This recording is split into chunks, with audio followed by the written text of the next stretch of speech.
Vocês devem ter acompanhado nos últimos dias a polêmica envolvendo o cantor e pastor evangélico Kleber Lucas em entrevista com Caetano Veloso, que é colunista do Mídia Ninja, onde o pastor critica o hino Alvo Mais Que a Neve, dizendo que ele supostamente estaria propiciando, propagando no imaginário, na subjetividade da população negra mais especificamente, a ideia de embranquecimento. E pelo que eu pude ver, a comunidade cristã evangélica, de forma geral, caiu matando em cima do Kleber Lucas por conta dele ter criticado o hino, né? E de ter dito que esse hino gera, né, na população negra principalmente, né, em questão identitária, essa ideia de que se ele se tornar branco, ele vai estar limpo e puro, ele vai estar salvo, digamos assim. Então, ele foi fortemente criticado porque o hino é inspirado, claro, em textos bíblicos. Então, se ele critica o hino, ele está diretamente criticando a palavra de Deus. Mas será mesmo? Né? E a gente vai entender agora, eu vou trazer algumas questões para a gente poder refletir, discutir. Não sou especialista, mas sou estudioso. Queria trazer hoje esse debate para a gente poder entender melhor tanto o posicionamento dele quanto as diversas nuances que essa temática abrange. Porque a questão racial está imbricado na questão da religião, do cristianismo também, na própria palavra de Deus. Eu vou trazer alguns textos, alguns versículos e algumas questões históricas também. E questões pessoais que eu tenho vivenciado. Por isso que o título do vídeo está Estou Ficando Branco, um pouco sensacionalista, né? Mas é de fato algo verídico. Eu estou ficando branco, entre aspas, mas já eu explico do que se trata, tá? Eu queria trazer agora alguns textos da própria Bíblia para a gente entender o contexto ao qual aquela música, aquele hino criticado se aplica, né? E eu vou trazer Isaías, capítulo 1, versículo 18. Ele fala assim: Venham, vamos refletir juntos, diz o Senhor. Embora os seus pecados sejam vermelhos como escarlate, eles se tornarão brancos como a neve. Embora sejam rubros como púrpura, como a lã se tornarão. Claro que ele está falando, né, ele usa essa questão cromático da coisa, né, de cores, como simbolismo, como metáfora. Como se o vermelho representasse, né, a mácula. Ele não usa nem a questão do preto, né? A questão do escuro como algo que marca, que suja. Ele fala sobre vermelho. Então, a gente já pode entender que passa de vermelho para o branco, e não do preto para o branco. Não tem essa polaridade aí. E, claro, ele está falando de questões de vestimenta. Os povos hebraicos, de forma geral, tem muito essa questão simbólica da vestimenta. Tanto é que em momentos de luto, de humilhação, eles rasgam as vestes. E em momentos de júbilo, eles... Na verdade, isso varia. Mas, em geral, são vestes de louvor, né? Ou Davi, quando dança e se despe das vestes reais dele, né? Então, significa humilhação também, simplicidade, significa várias coisas. E a questão da vestimenta, nesse sentido de ser alvo, ser branco, diz respeito, esse paralelo, nessa analogia, com o pecado.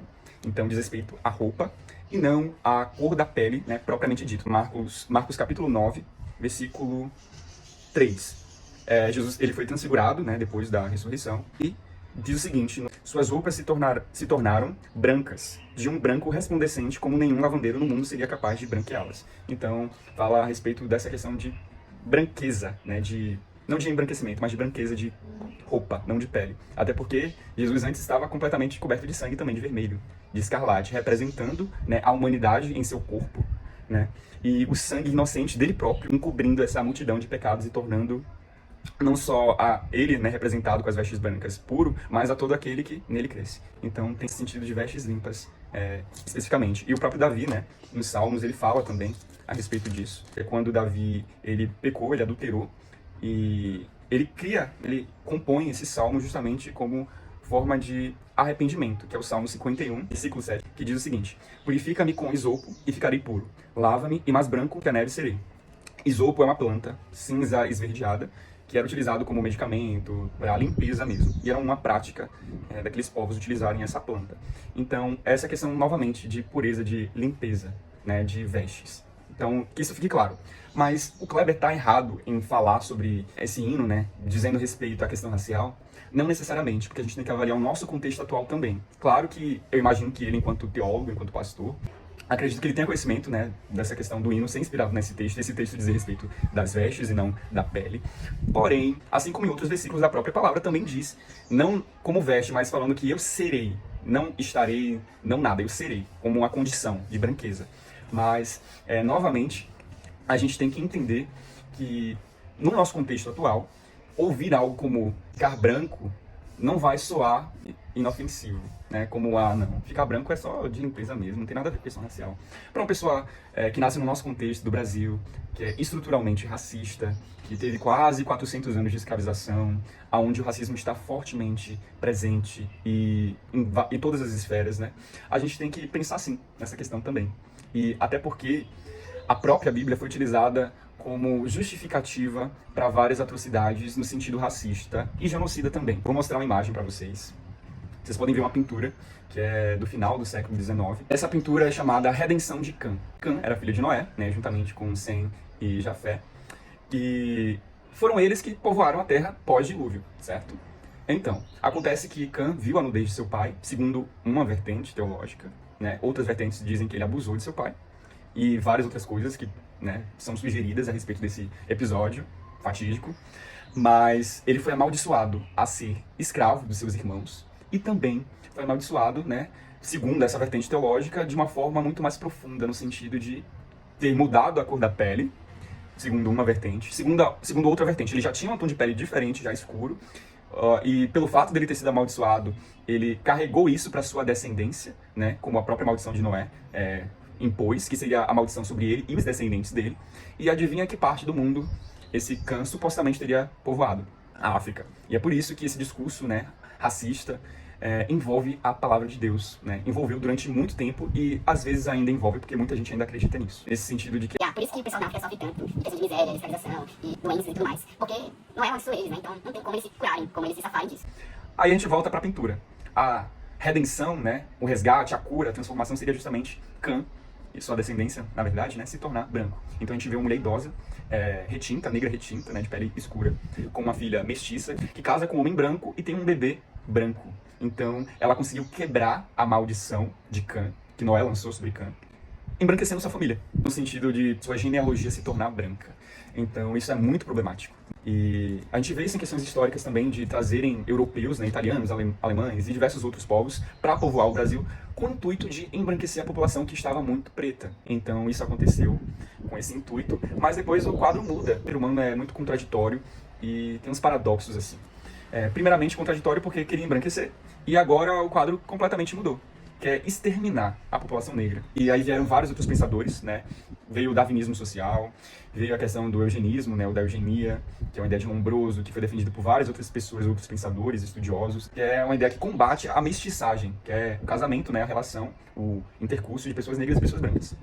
Justamente porque eles acreditavam que as pessoas seriam deficientes, estaria degenerando a raça. Então, os seres humanos seriam menos capazes, menos. Então, era algo que deveria ser vetado, evitado.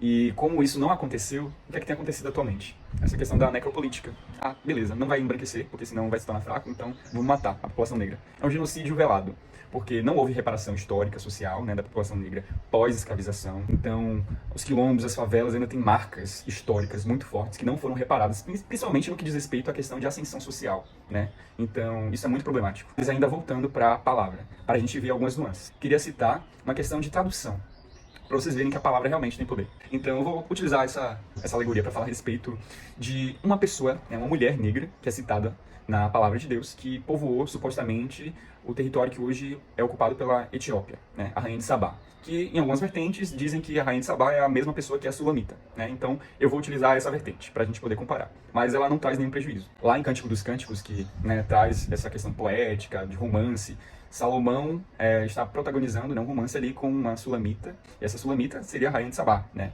E em um dos versos, ela mesma se descreve, tem essa questão do protagonismo feminino ali. Ela fala o seguinte: eu trouxe duas traduções diferentes para vocês poderem perceber o quanto a palavra realmente faz diferença, e uma diferença gritante. Olha só.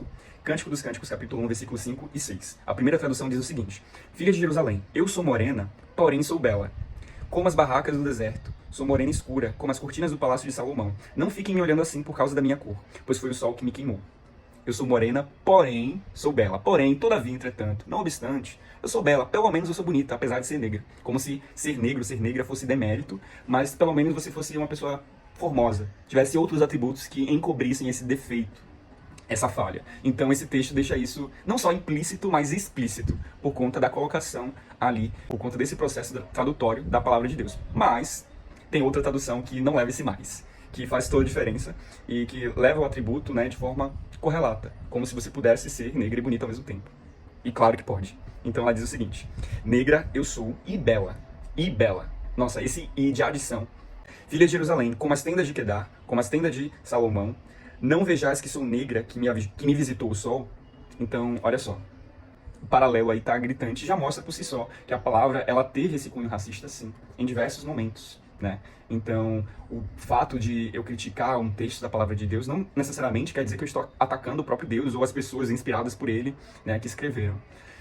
Assim como o Kleber Lucas criticar uma música não quer dizer que ele não seja cristão, ou que ele esteja aproveitando qualquer brechinha para querer falar de questão racial e se vitimizar ou vitimizar a população negra. Não é sobre vitimismo, é sobre uma questão racial estrutural, na qual a música, né, afeta por estar no nosso contexto do Brasil. Talvez não afetasse se fosse um contexto diferente. Um contexto onde a população negra não fosse vista, né, de forma diferente, onde não tivessem políticas de embranquecimento. Então, ainda que a música esteja falando de vestes e não de pele, é válida a crítica. Eu acho que a gente não pode levar tudo ao pé da letra mesmo, não. Mas a gente também tem que levar em consideração as diversas nuances que as coisas têm, né? As coisas afetam cada um de forma diferente. Talvez você seja uma pessoa negra e não se sinta afetada por isso. E muitas pessoas que são negras, inclusive, nem reconhecem o racismo, nem reconhecem que sofrem racismo. E isso também é uma prática nociva e estrutural do próprio racismo, que faz você achar que é natural, que é normal, que não, é meritocracia. Eu não consegui porque eu realmente não sou inteligente igual, ou não estudei o suficiente, mas e as oportunidades? Elas foram iguais. Então, agora um momento mais íntimo, porque eu vou falar das minhas vivências e do meu corpo. E, de fato, eu estou ficando branco. Eu estava com essa suspeita há uns 2 anos e meio, né, porque começaram a surgir as primeiras despigmentações, falta de melanina em algumas regiões do meu corpo. E eu fui na dermatologista recentemente e ela me confirmou que, de fato, eu tenho vitiligo. E me disse mais. Falou assim, te incomoda em alguma coisa? Eu falei, olha só, não coça, não tem irritação, nada. A única coisa que me incomoda é a questão estética mesmo. Era isso que eu queria saber. Porque é a única coisa que vai te afetar isso. É uma doença crônica, né, autoimune, que envolve ali o emocional, né, na expansão das experimentações, mas a sua saúde não vai ser afetada por isso. Se você quiser mudar, a gente pode, porque tem tratamentos, mas ainda assim a gente vai ver se vai de fato progredir, se não queria ficar com partes brancas em mim, né? Esteticamente eu me sentiria incomodado, embora atualmente já não penso mais assim. Pode ser que mude, pode ser que mude. Mas é isso, a questão estética eu tenho trabalhado, essa aceitação mesmo. Embora afete um pouco a minha questão social, no sentido de sofrer preconceitos, de ter estigmas, né? Eu já ouvi coisas do tipo, parece um cachorro, parece um dálmata. Ou ainda pessoas olharem pra mim com nojo e falar, é contagioso? Então, é problemático mesmo nesse sentido, né? Mais do que estética, com certeza, porque eu não preciso me enquadrar no padrão, de fato. Mas ainda assim eu posso ser malquisto por pessoas, ou pessoas começarem a achar que eu sou feio, ou não me desejarem, mas ainda assim é uma questão que diz mais respeito a elas do que sobre mim mesmo, né? Então é algo que até então não tem me incomodado não, mas a questão dos estigmas no sentido de ser contagioso, de me compararem com animais, sim, isso incomoda, né?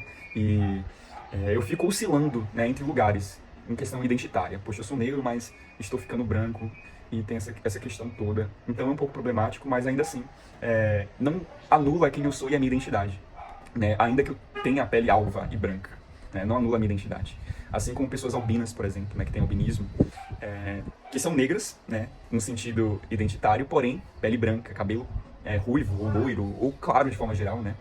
E isso não vai alterar elas, embora coloque elas nesse não lugar, porque elas parecem não fazer parte daquela cultura ali, né, da população negra, né, não tem as mesmas questões que dizem respeito, né, à questão da melanina, mas elas também não são vistas como brancas. Então elas ficam nesse limbo, ali no meio, né? Nem branca, nem preta, mas são negras sim. A gente pode perceber pelos fenótipos, pela família, né? O albinismo, inclusive, afeta mais a população negra do que a população branca. Claro que uma pessoa branca pode ser albina também, então nesses casos ela é branca. Mas sendo uma pessoa negra com albinismo, ela se enquadra nesse não lugar mesmo, né? Ficar oscilando ali entre os dois mundos, mas ela nunca vai ser tratada com os mesmos privilégios, né, que uma pessoa branca. Justamente pelos fenótipos, né, e tudo mais. E também vai ser tratada diferentemente pela própria população negra.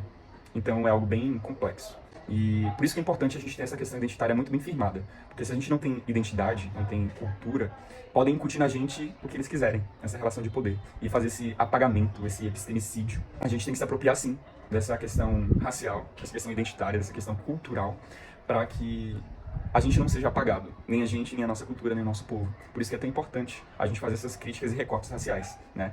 E olha só, eu vou mostrar agora algumas partes que estão descoloridas, tá? Vocês podem ver aqui. Aqui no meio também tem, aqui na barriga, essa tá bem maior, e aqui é uma pinta, um sinal mesmo. E tem nos joelhos, no pé, como vocês podem ver. Olha só, calcanhar. Então, é isso. Eu estou ficando branco, é só uma brincadeira. Eu sou uma pessoa negra, de pele clara, e tenho vitiligo. Isso não me torna branco. Eu não quero ser branco. Eu não quero ter os mesmos privilégios. Eu quero equidade social e racial.